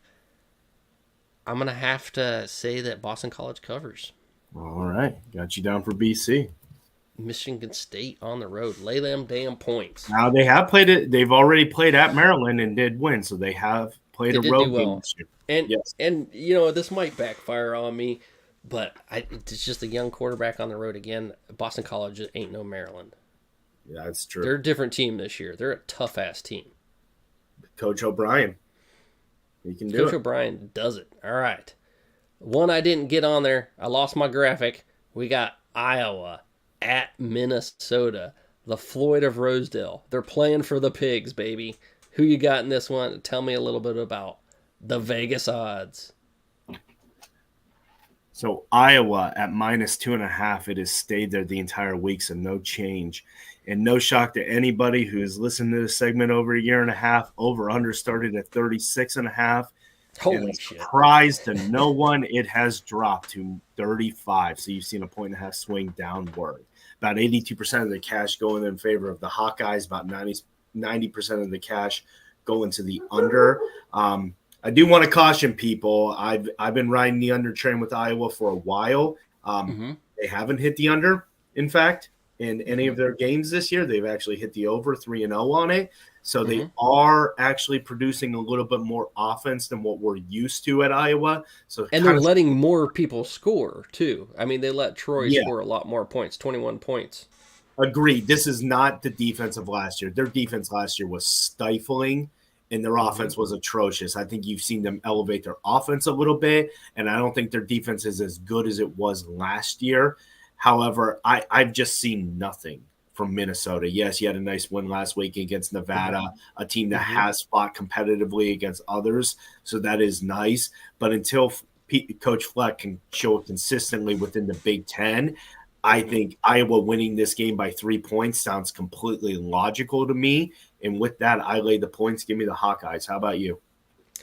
Both of them are 2-1 heading into this game. Neither of them can afford another loss. They're starting to ramp up Big Ten play now. Max Brosmer needs a big game to open up the pass defense at Iowa. They allowed those 2 long TDs of over 60 yards last week against Troy, against an unbelievable wide receiver. I think his name was Ross. Then they got to get Floyd running that rock, man, in order to take this team. I don't think Minnesota can do it. Their field goal kicker has had a college kicker situation against the Tar Heels to open up the season. He's usually a go-to guy, but I look for Iowa to count on Caleb Johnson hitting them hose. Wait, I don't know which one, hose or holes. He's hitting something and he's hitting it hard. I guess it's the same and it doesn't matter. Can Cade McNamara get things going with this passing attack? And Tim Lester, he's, like you said, stepped it up. They're putting points together. I'm going to go with the over. They're 3-0 on it. Make it 4-0. You want that over? Yep. All right, we can do that. Lockman, what was it again? 35. 35. No. It's going down. It's locked in at the time of our podcast. I don't look at any line moving over the next 36 hours. It's always on what we talk about at that time. I'll take that. Yep. All right. Well, now we got to get into something a little bit different. We got all the big games going.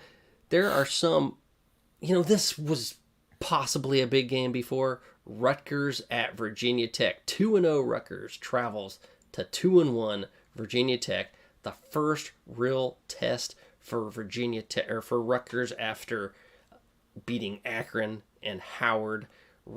Kyle Monagai, Kaliak Manis at quarterback for Schiano. These two got to have big games because they're coming to Blacksburg and enter Sandman. It's going to get serious. I was really high on Virginia Tech to start the season because their returning production was ridiculous. But, man, that backfired. They have not been playing well. Opened the season with a loss to Vandy. Vandy of all teams. Damn. I think Vandy's a little bit better than they used to be. But Virginia Tech, can they bounce back? This is Big Ten versus ACC. We just talked about another one, Big Ten versus ACC. I got one losing. Give me Rutgers, baby. Yeah, well, with this game, you're not seeing a lot of movement on anything. Line started -3.5. It's staying there at -3.5 in favor of Virginia Tech. Chopping wood over here. Over-unders at 44.5 stayed consistent all week.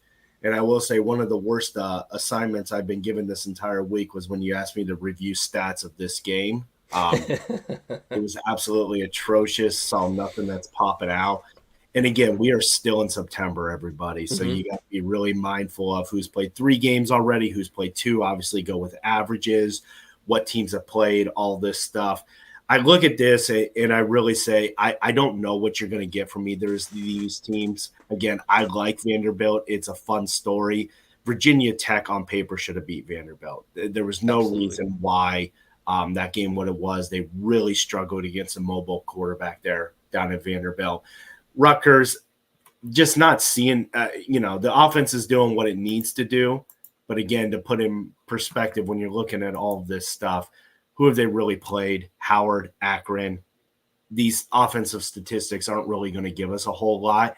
However, since they are doing things on the offensive side of the ball, and I think Virginia Tech can do consistently 21, 24-point type of game, I can see this being, 27-21 type of game. And with that, I think it's going over. How about you? Over was 44. Is that what you said? 44.5. 44.5. And what's the spread? -3.5 favor of Vatek. Ooh, -3.5. I got to go with Rutgers. All right. Gonna take those points. Taking it. Give it to me. It could be a close game. That's a pretty good. Ooh, that's tough. That's why you're not seeing the line move. Yeah. The line has stayed consistent all week. You're seeing about 81% of the cash here recently going to Vatek, so you could see that creep up to -4. Wouldn't be surprised before Saturday. About 78% of the cash is going to the under, although you have not seen a lot of over-under line movement at most books. That's about the best I can give you. I can't believe I'm doing this, but I'm going with Shiano. He's chopping wood. I've already typed it in. I'm not changing it. So, yeah. All right. Where are you moving to next? We're bouncing all over the map here. We are all over the map because, hey, why not? I gotta make it difficult on you. Next game we got to get up to. What haven't we talked about? We got to talk about that Washington game. Washington is playing Northwestern at Washington. So both 2-1 teams. Northwestern, I believe, has got a new quarterback. Washington coming off that terrible 4th-and-1 play to lose the game to their rivals in the Apple Cup. Man, oh man, and Jed Fish is not willing to take responsibility for that loss. He's saying that they didn't execute. But he didn't call a play worth a damn to the short side of the field. We talked about it earlier with Scott Reed. It was just a terrible decision. You don't make that play. The quarterback didn't make a read to get out of it when the defense was stacked against him. I don't know what's going on there. Crucial play. That makes me think that Northwestern's going to be able to pull this off. Maybe, and I told you all last week, seeing them live, it looked like Will Howard did not have a grasp of this offense. And when you're talking 4th and goal at that goal line, and you're looking at defense, either two things are occurring. One, you do not have a grasp of the playbook and what you want to call. You can get your personnel switched around if you need to, or Coach Fish didn't let him check out of it. He said, "This is what you're going to call." We'll never know that answer, but that was one of the worst play calls I have seen. And if he wants to go down the path of execution, the Huskies didn't execute the entire game. There were penalties, there were misreads, there were times when people were wide open for big touchdowns. There was a big touchdown right before the end of the first half. They had the Cougars had no business scoring. It was really a game where it looked like the Cougars came in completely prepared to play, and Washington thought they were just going to roll the balls out and win by 48. And that showed up at the end of the game. But let's kind of break down the numbers here. The spread started at -9.5. You've seen that jump to -10.5. However, the storyline, and I do want to let you know, Washington. My apologies. Yes, for Washington. So Washington is favored at -10.5. However, the storyline, and I do want to let everybody know, there is no weather at play up here this weekend. It's supposed to be upper 60s, sunny, nice. The over-under started at 55.5. It has plummeted to 43. 12.5. Holy cow, what's going on there? There's got to be an injury. Nothing that I was seeing. It's really coming down to the fact that Northwestern doesn't score, and neither does UW. I think this is kind of a lot of projections from the previous year coming to the current year. We're remembering the Huskies of last year, Michael Penix, Roman Dunze scoring at will, putting up a ton of points. Probably last year's team. They would have covered the 55.5 against Northwestern just on their own. Not remotely the same team. Yes, Northwestern scored 20 against Duke. That's a pretty bad Duke team, right? They're getting their feet under them. Hadn't done much. And it was overtime, double overtime. Yeah. Maybe even. And that's where it is. But then if you're looking at the Huskies only putting up 19 points against Washington State, that's atrocious. We saw this all along. Couldn't score against Weber State, only put up 35. Only scored 30 against Eastern Michigan, was very sluggish in that game. So this Washington team just does not have it together on offense. In Northwestern, I think they don't have the athletes and the horses to play. I don't like this spread at all. I actually have to agree with the public, who's still putting 68% of the cash on the under, even after it's dropping. I'm going under. You going under? I'm with you. Block stop on that one. We're moving right along. We got to go to the next one. Coming off buys, these next two teams play cupcakes again. Give me those Vegas odds as quick as you possibly can. We got to keep this under 2 hours. I got it, man. Ohio State sitting at -40, consistent across most books. Over-unders at 52.5. This is a tale of two seasons. Last year, I never touched the spread. This year, lay the points. Give me the Buckeyes. How about you? Over. You like that over? All right. Next, same type of situation. Kent State at Penn State. Yeah, just a little bit of this one. Yeah, we are. Just a little bit of context here. So Penn State's coming in at -49 favorites in this. Just for some reference to you all, last week Kent State played Tennessee. The spread closed at -49. I thought it was the easiest points in the world. Tennessee won that game 71-0. They had covered this. Yeah, but they were kicking onside kicks in the first quarter up 30-0 and recovering them. Yeah, this Kent State team, they played Pitt, Tennessee, Penn State, brutal. They also lost to St. Francis of Pennsylvania. This is a brutal Kent State Golden Flash team. I hate it. I know 49 is really high, especially with Drew Hour at quarterback. Over-unders at 55.5. I say you lay the points. Give me the Nittany Lions. How about you? Over-under was what? 55.5. That makes it difficult. What they're probably saying is like a 49-7 game. You know, if you're kind of thinking 49-6, 49-7, that would get you to 56 points. Do they think Kent State scores a garbage touchdown in the fourth when Penn State's up 49-0? I think the fear is, does Penn State have the offense to really blow a team out? Can they put up 59 against a team? Yes, they can put up 59 against Kent State. Go ahead and give like they did against Bowling Green a couple weeks back. I mean,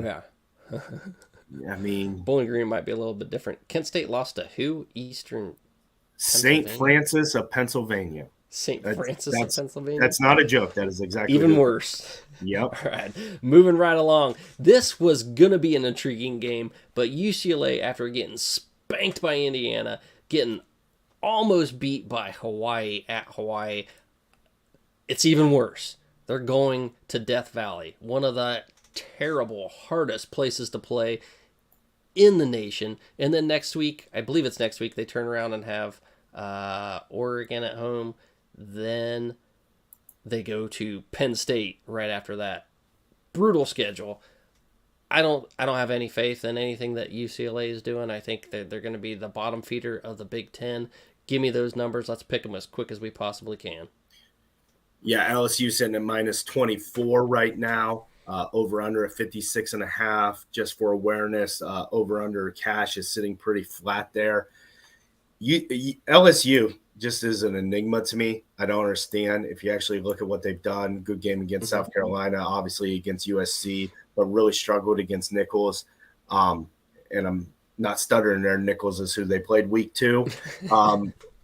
They were actually in a one-score game in the fourth quarter in that one. So really not sure what you're going to get from this LSU team. UCLA, as we've talked about, really one of the weaker programs in the Big Ten this year. I say all that to say I don't like that. I don't like that spread, so give me the over. How about you? What was the over-under? 56.5. It stayed consistent all week. I'm going to go with the under. All right. Are we picking this one? Villanova at Maryland. Nope, not on the board. Hey, that's a quickie, though. Villanova plays at Maryland. Maryland's looking to get another win on deck. Are we picking the Georgia Tech at Louisville game? It's like you didn't even read my spreadsheet. I didn't read the spreadsheet. I didn't have time. I worked late today. You got off the phone with me. It was 6 o'clock before I got to the house. That's fair. Now let's you got Purdue, Oregon State. Yeah, there we go. Let's talk about that one. Oregon State's at -5.5. You got an over/under at 50. Heavy money going to Oregon State. Heavy money going into under. No idea what you're going to get from these two teams. Both got just absolutely waxed last week. Give me the under. How about you? Under is what? 50. 50. 50. 50. I'm going to go with you with the under. That's going to be our last pick for the day. We got to get out of here. Man, we haven't played a commercial. We haven't done anything. Did you have any more lined up that you wanted us to pick? You want the BWYP? Oh, BWYP. Yeah, we got to do it.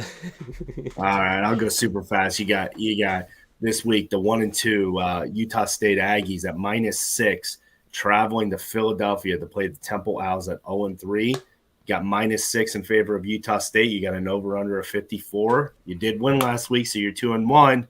But I'm going to put you under a gun. Pick one. Utah State is 0 and 3 also? No, they're 1 and 2. 1 and 2. And it's where's it at? Temple, Philadelphia. At Temple. I'm going to go with the under. All right. Got you down. We're good. All right, Big Ten backers. We had a hell of a show. We had 4 guests on. We had our boy, the coach from Indiana, Shannon. Go follow that Bleav in the Hoosiers podcast. It was actually Hoosiers Tailgate. We had Scott Reed, who's been on here before, the Oregon Duck Rivals publisher from Duck Sports Authority. We had Matt from Two Average Guys Nebraska podcast that's been going on for 10 years. And the new guy, we had Mr. Cooper on here from Bleav in USC. Man, he did a hell of a job. He sounded great. Go follow each of them. You got them on our social media, so go give them some love.